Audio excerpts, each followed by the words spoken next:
Hey family, it's your girl Rogue. I am back.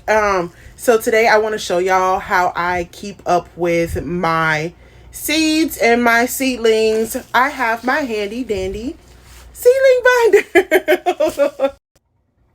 Okay, so this is my binder. You see my kale right here. That's because I have not used that yet. That was a gift from Baker's Creek heirloom seeds. I love them. Um, Also, don't forget, you need to get your catalogs. You should be having seeds, at least your seedlings planted by now. I'm actually a little late, so don't judge me. But I have them separated in categories. I have my roots. So these are the plants that I would typically plant just for their roots. So my burdock, my gentian, my vervain, my ashwagandha, my marshmallow, I use these for the roots, right? And then I have my flowers in a section. I love my flowers, even though some of them are herbal flowers. And what I do, even the big ones, I just fold them over so I can see what they are.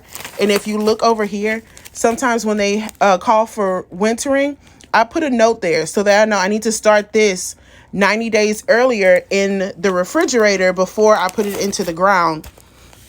So those I have to prep a little bit earlier. I have also my veggies and fruits.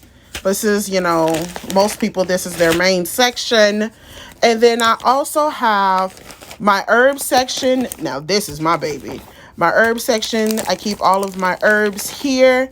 And then finally, I have those that I have for for trees. So this is my baobab, my moringa, my soursop, my elderberry, ylang ylang. All of that is here. So this is how I keep my seeds, my seed packets in order.